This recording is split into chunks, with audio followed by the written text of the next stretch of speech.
कांकेर नक्सली हमले में 4 शहीद बीएसएफ जवानों को रायपुर में खराज अकीदत पेश किया गया। छत्तीसगढ़ के वजीर आला ने वजीर दाखिला ने भी शहीद जवानों को खराज अकीदत पेश किया है।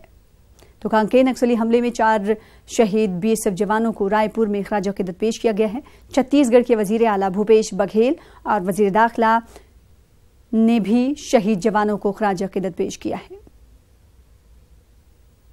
हमारी पूरी संवेदना है, देश के लिए उन्होंने अपने प्राणों की आहुति दी। मैं उन्हें विनम्र श्रद्धांजलि अर्पित करता हूं। अब बेहद ये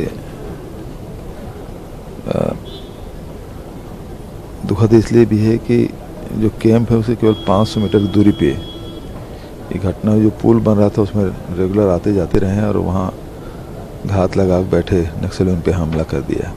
जो आदिवासियों को विश्वास में लेने की बात है या वहाँ परंपरागत रूप से रहने वाले और जो लोग हैं उनसे विश्वास में लेने की बात, ये अभियान हम लोग ये आचार संहिता लगने के बाद हम लोग इसकी शुरुआत करेंगे। तो अभी एक विचार ही आया है और इसको हम लोग आगे बढ़ाएंगे और जब और सबसे चर्चा करने के बाद ही फिर आगे रणनीति तैयार करेंगे। छत्तीसगढ़ के कांकेर नक्सली हमले में झारखंड के इसरार खान नामी फौजी जवान भी शहीद हुए हैं। इसरार का ताल्लुक झारखंड के गिरिडीह से है।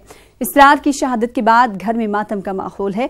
इसरार के घर में वालिदैन के अलावा 3 भाई बहन हैं। बताया जा रहा है कि फौज की वर्दी में नक्सलियों ने फौजी जवानों पर हमला किया था।